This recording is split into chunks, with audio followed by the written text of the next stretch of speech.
Let's talk about ferrule installation today. If you built a golf club, you've probably put a ferrule on it. And the old school way is you take your shaft, you take your ferrule, the club that you're going to be building, you slide that over and you pound away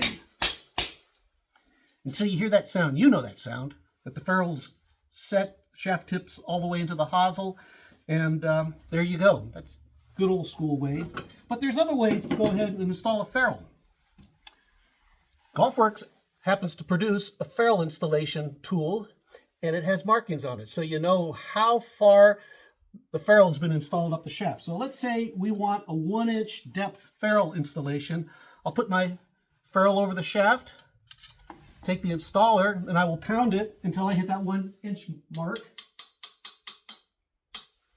And there we go. We're at 1 inch of tip insertion depth.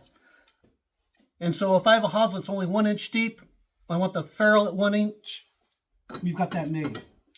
Now I happen to have irons that I do a lot of installation of, and these irons all have the same exact hosel depth.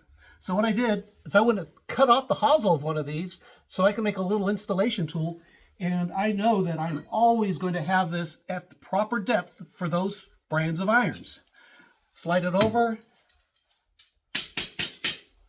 pound it, and now I'm preset to the hosel depth that I need to be for those particular irons.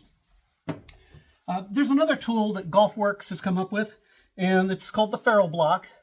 And this will set the ferrule at 3/4 of an inch deep, so it'll get it started. It can possibly, if you have a wider ferrule, go down to 1 inch deep, but most ferrules are going to install 3/4 of an inch, and then once you've got it started, you can continue on pounding the head from there. The nice thing about this particular tool is it has shaft diameter markers on it. So if I have a particular shaft and I don't know what the shaft tip diameter is, I can go ahead and try to insert it until I find the right fit. And it's like, okay, there's a 355 taper tip.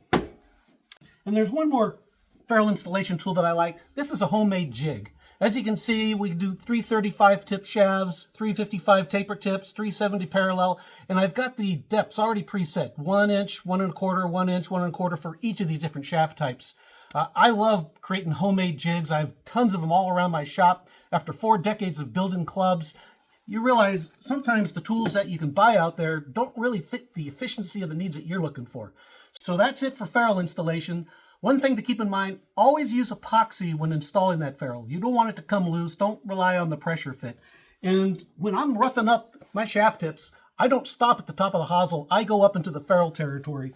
We want the epoxy to bond between the ferrule and the shaft, and that rough tip is going to help. So have fun with your ferrules.